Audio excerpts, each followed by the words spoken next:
little there. I don't know why. Let me bring us back up here. The cameras did not fix themselves this time. Robert. My fault. Yeah, you think? Blame Hurricane Delta, yeah. Yeah. So, did you have a favorite Echo moment?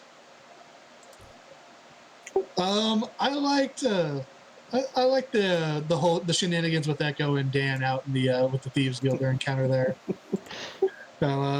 Echo said, "Oh, realized all of a sudden we got to get out of here. We got to go."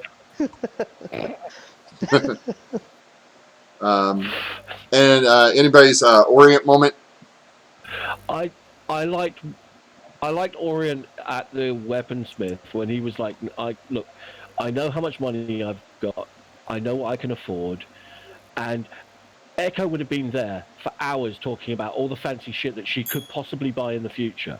When he was like, "No, fuck that! I'm not going to waste my time fantasizing about stuff."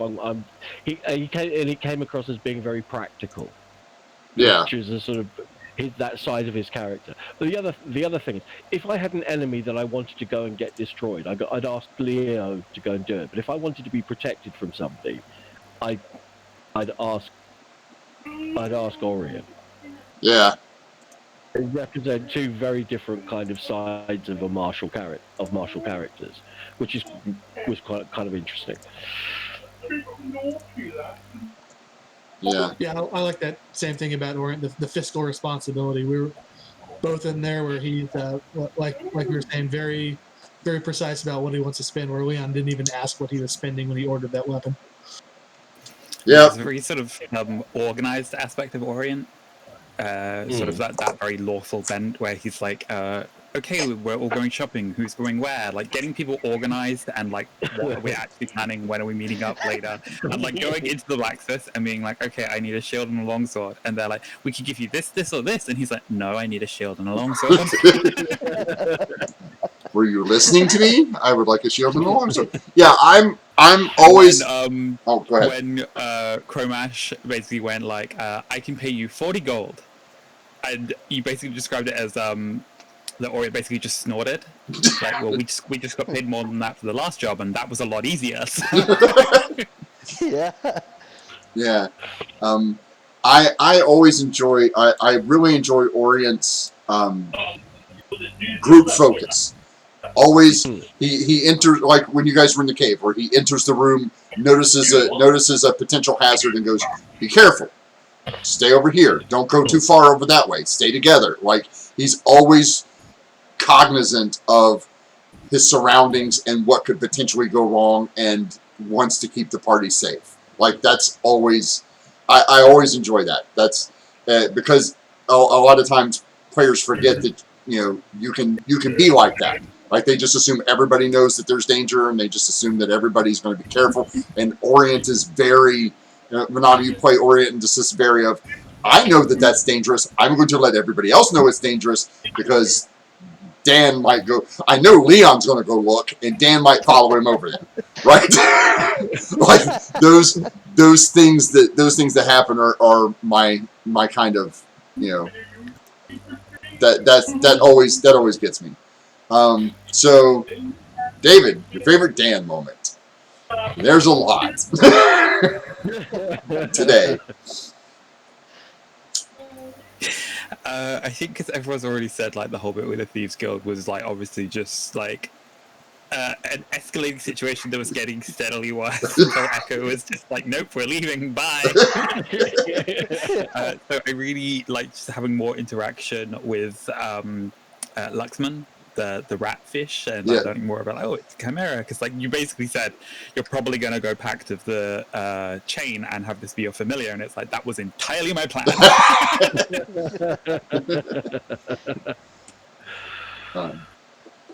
Anybody else? I know everybody has mentioned the anything other than the rapid escalation of Dan's ability to scare the ever-loving bejesus out of people. Yeah, here, what I felt about Dan is, I feel there's someone else with Dan, like someone give him a different personality, like, and after that, like, huh, what did it like? And he know what he did, but he didn't think he can do that. Like Yeah, No, he I, gonna, two sides to Dan. Yeah. yeah, no, yes, I very, very much see him as like as Dr. Jekyll and Mr. Hyde. He's like on it, really. He's like normally he's this quiet, shy, retiring, cowardly kind of character, but like somebody pushes his buttons and suddenly he turns into the grim fucking reaper. It's really great. No, yeah. I'm loving it. I really am. And I like the idea is in a battle he doesn't stay far. No, he go in the front. He come close to the enemy, and what that the most thing that scare Orion that when Dan come close. Like, don't come closer. It's dangerous. Yeah. So he come closer, like, oh god, what's gonna happen? Like at the moment, if that enemy decide to, oh, okay, this small creature, I'm gonna hit it first. Yeah. So yeah, that like I. By the way, I like that. Like in the fight, he's show a lot of courage and some sort of reckless. But yeah, it's for me. It's like it's good moment for me. Like wow, Dan is awesome when he do that. Like when he change and become like a battle mode. Yeah. My favorite moment, also my least favorite moment, is when David stepped on my. I'm bringing in your patron by. Oh wait! Before I go to bed, I want to talk to my patron. No, specifically the idea I had is that that's like the voice of his patron, Yeah. giving that name, but he doesn't know that. I know. It was still him having that moment Yeah. of being like, "Oh, this feeling I've had that like there's some kind of entity Yeah. that's giving me power is like," and even then he doesn't like have that word or that concept Yeah. for it. He still just has this idea of like, "Okay, some scary guy told me I've got to go put this thing back where it belongs, and I don't remember where that is." I don't know what it is. I don't know where it's at. But I do. David, you know that I love you, and every character that you play is always unique. I really think you've hit your stride with Dan. I think Dan is to me. Dan is kind of like the persona of David. This I'm really nice. I'm really nice. Don't fuck with me, or I will rip your head off. kind of character. It's just. Yeah, to be honest with you, when I was pulling him to one side and it was escalating, I was kind of more. I was not just scared about what they were going to do, but I was really quite worried about what would happen if you kicked off. And I'm like, Well, I'm a level 1 warlock, I get 1 spell slot, so But the thing is, I don't know in character. I don't know this. As far as I'm concerned, I've seen you turn your staff into a scythe, all right, and I've seen you turn into the Prince of Darkness or something. And so, as far as I'm concerned, there's some kind of evil demon shit going on, and which could quite easily wipe out everything that's in front of me.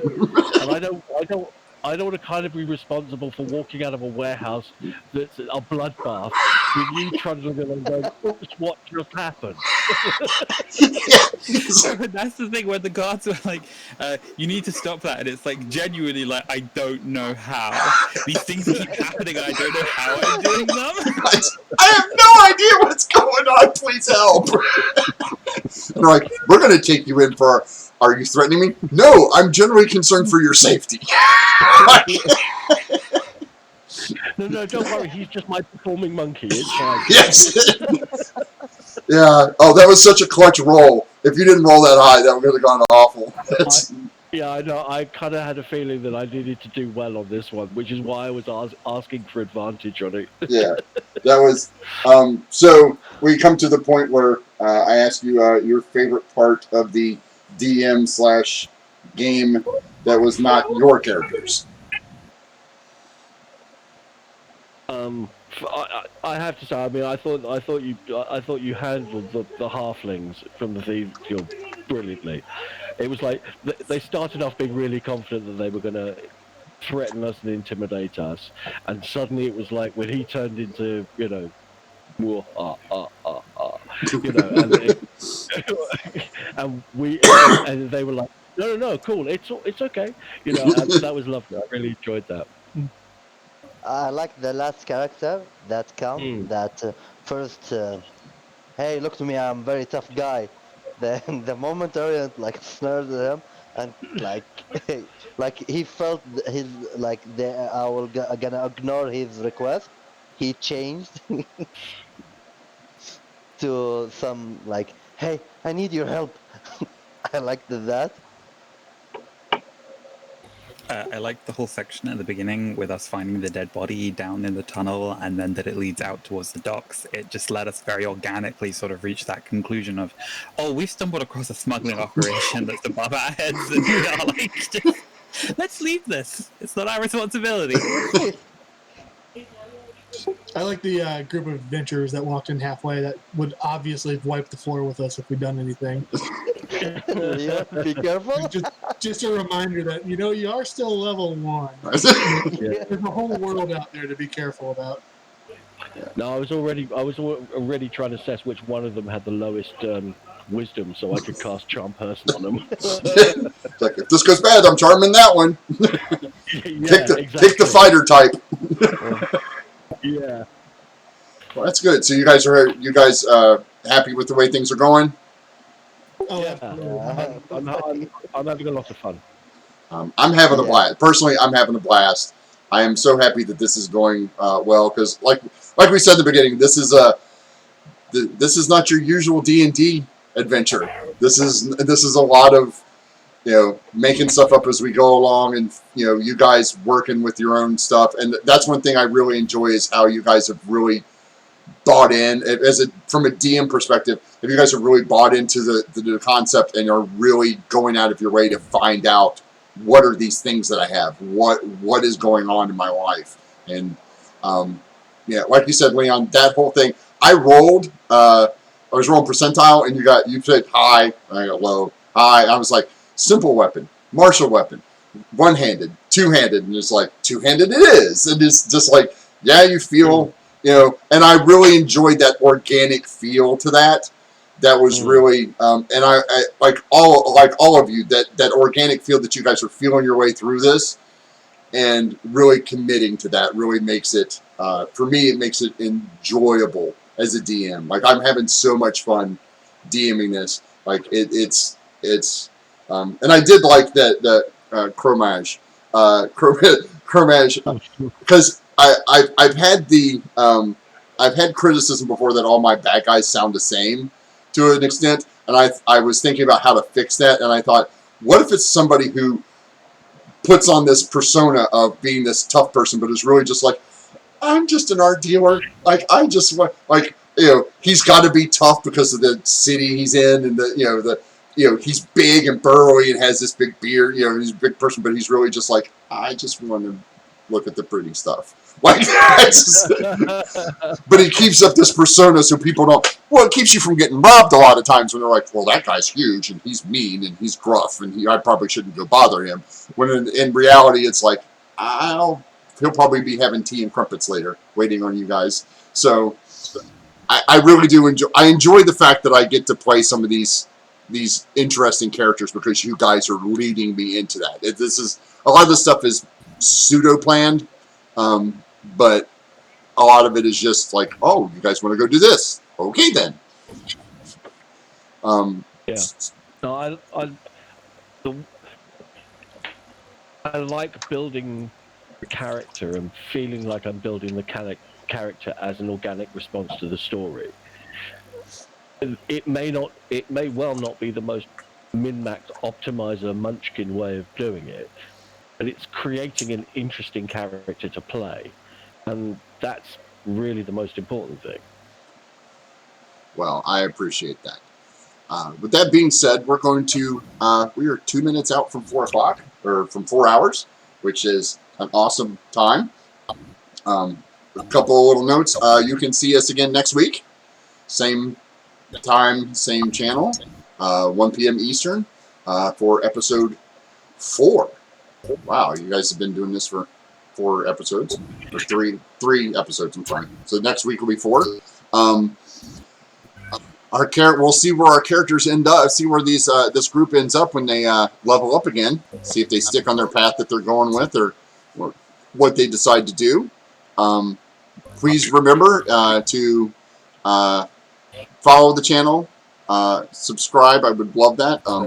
If you have a Amazon Prime subscription, you have a free Twitch gaming subscription because they changed the name from Twitch Prime to Twitch Gaming.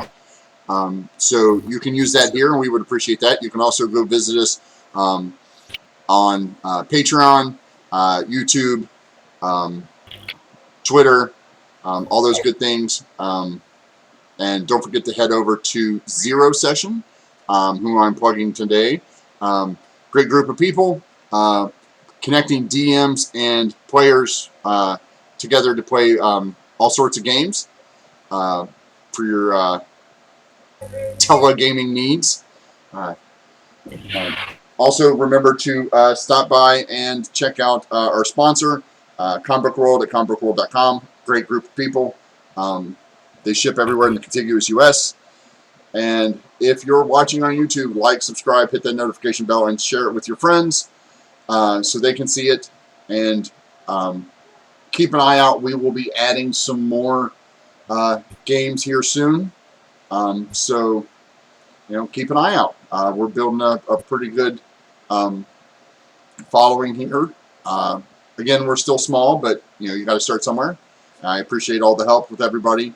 And again, from all the guys here and from all of us, remember, may all your rolls be crits and may all your draws be lands. Signing out from the Blue Cheese Room here on the Dark Side of the Moon, I'm the Loophole King, I'm Rick, and we will see you next week.